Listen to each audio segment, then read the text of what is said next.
Okay, I'm finishing up the head.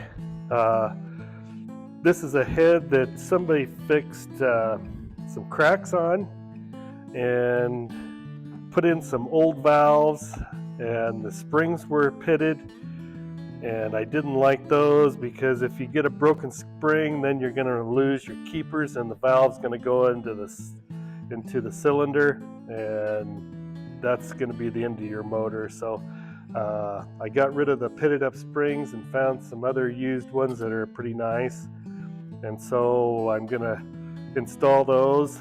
Last time when I did the 25D's head a year ago, I pushed down on them with everything I had to get those keepers in, and it was a struggle. And another fellow told me, well, why don't you look in the service manual? That's this book here. This is a reprint, but in here it shows you to wire the push rods on one end of the head and then pry down, and then you can put your keepers in easily. So that was, I should have seen that in the book when I was fixing mine last year, but yeah, so that makes things a lot simpler, a lot easier. And so we'll do this one.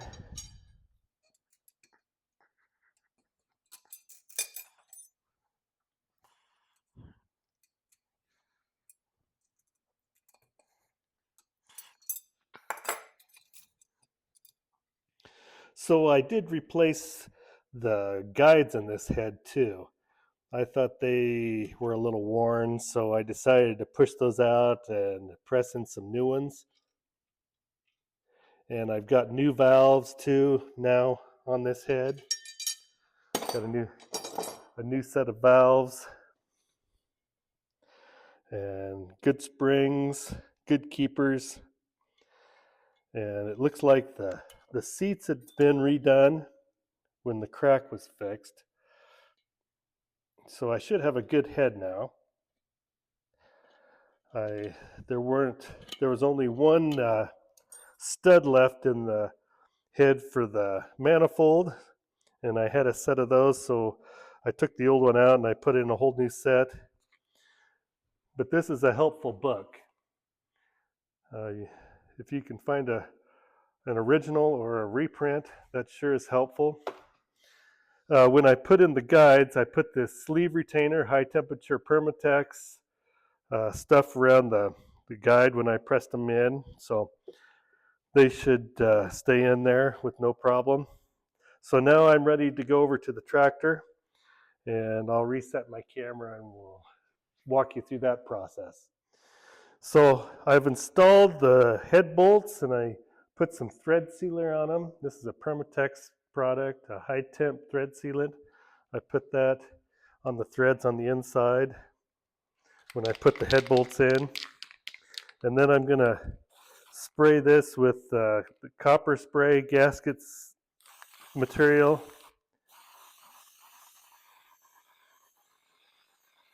Give it a good coat of that to seal it up good on both sides. And then the repair manual says to put the smooth side toward the cylinder and the crimp side towards the head. So as you can see, it's all cleaned up with new valves.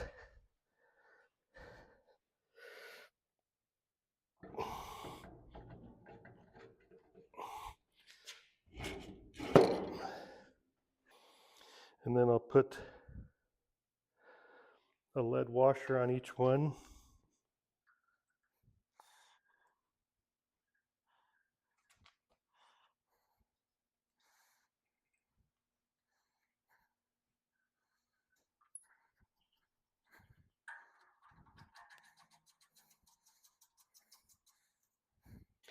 I oiled the valves a little bit as I assembled them in the guides.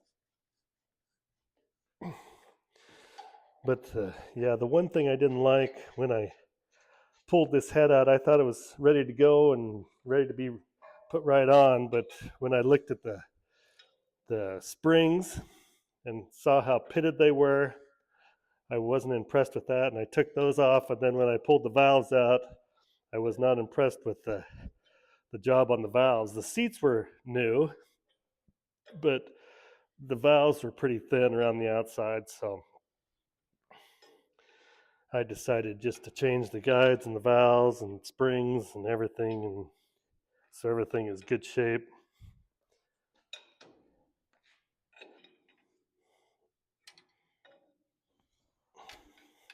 So on my torque wrench, I've got it set to 150 pounds.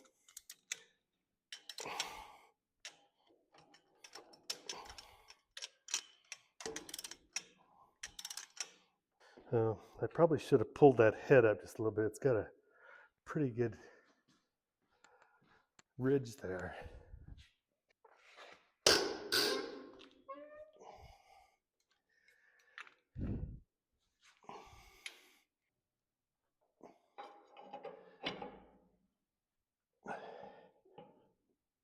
Put a little pressure on the head to push it up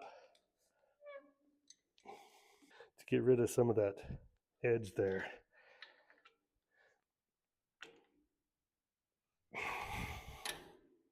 Starting to squash those lead washers. Now we'll start with the torque wrench. Start with the middle one and work out. We'll go down to, I got this set at 150 pounds.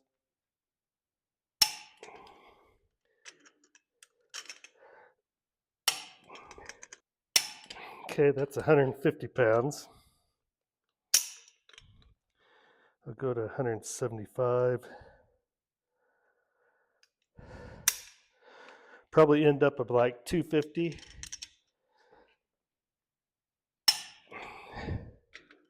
Okay, well now I'll go to 200. I think if it runs in my mind, Deere recommend like 208 or 210, but I'm going to go at least to 225 and see what that looks like.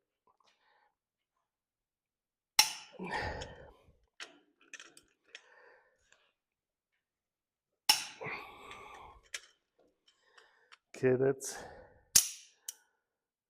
200. Let's go to like 215.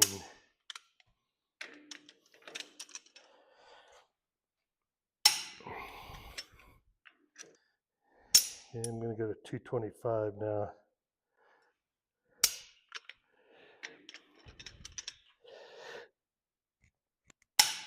It's so difficult to go back and retorque this after it's run. That's what a lot of people tell you should do. But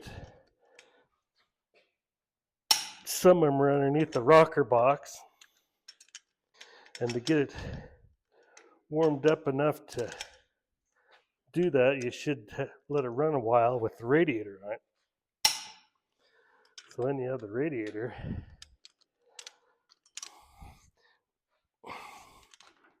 That's 225. I think I'll try 240.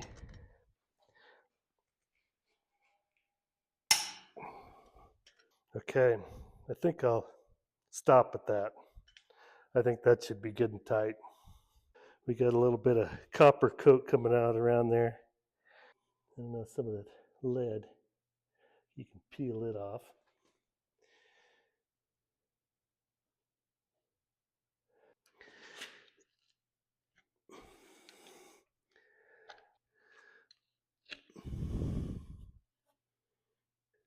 Okay, that looks good. Now I'll stick the push rods in. Make sure get the cam off of all the lobes. Push back all the followers. Make sure you get the rods inserted into the followers.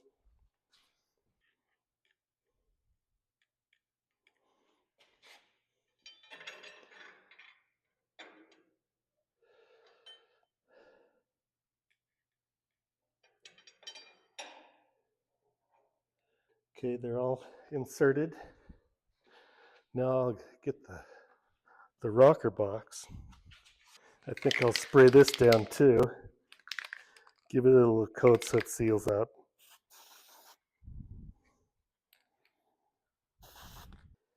And I think I'll put the crimp side towards the head. Then I'd like to oil those some.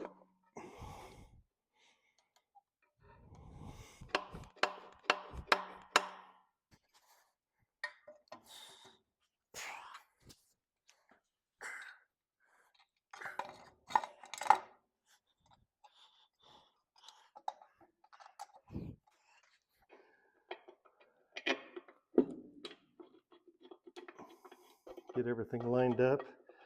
Get all the push rods inserted into the rocker arms.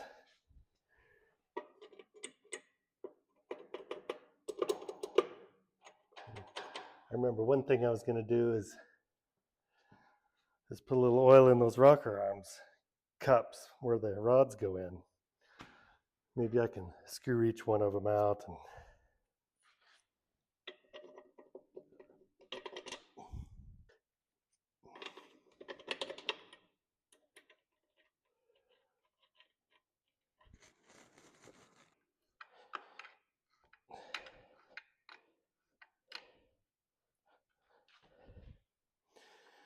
I think another thing I'm going to do is put some thread sealer on those.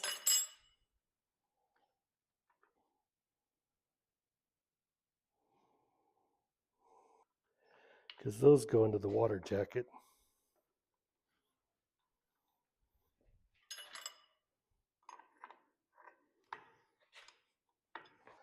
I'm lifting that box up just a little bit, kind of center it in the hole.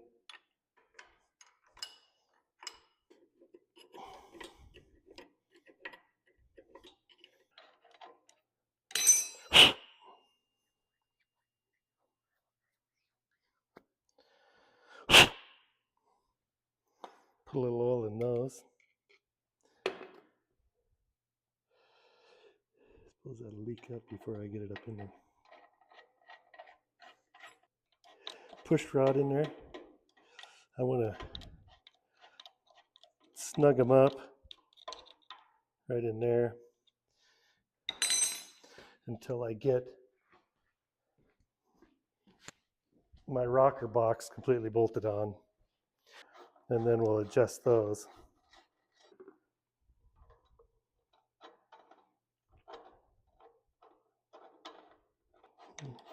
It's always one that doesn't want to come off.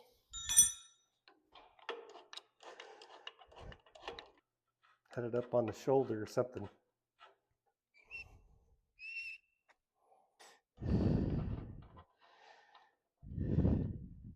Okay, very good. Now finish putting that rocker box on. And that bolt seems short. It is short. I'm gonna have to see if I can find another one.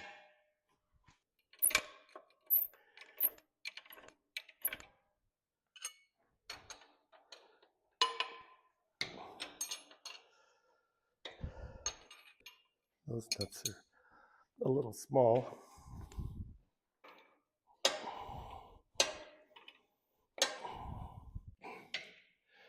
Now that's 3 out of the 4. Oh.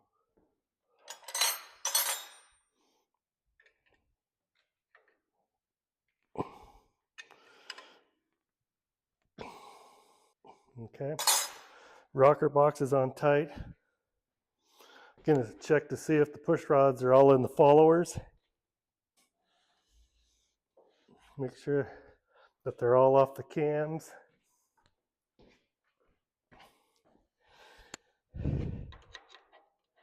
So you want to make it so it's just tight, just snug when you, okay, and then you back them off a turn or a half a turn, and that should be the correct clearance for the valve lash.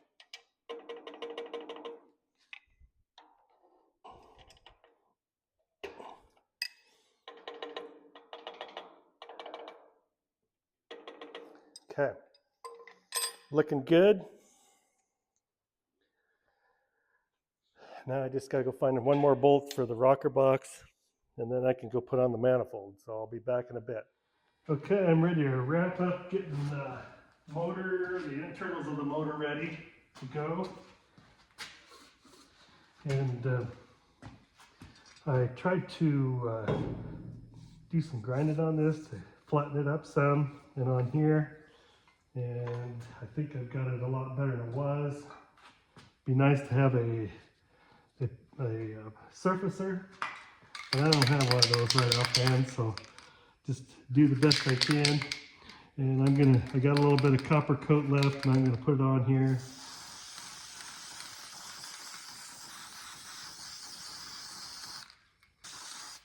Got a pretty good coat on there.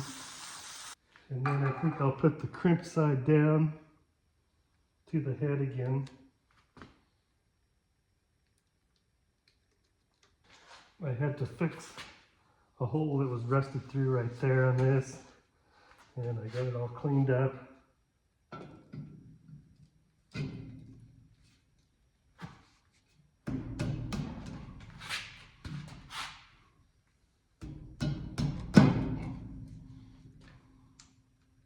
Get the holes all covered up so I don't drop something down them.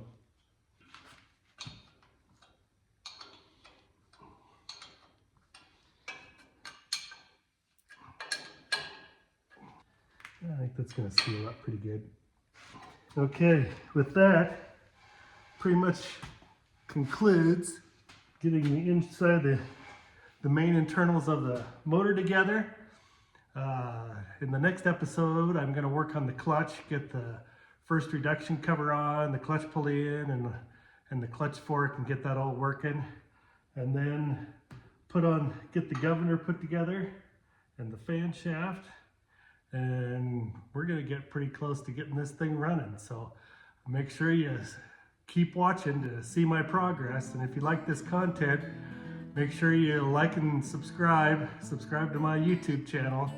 And we'll see you down the road.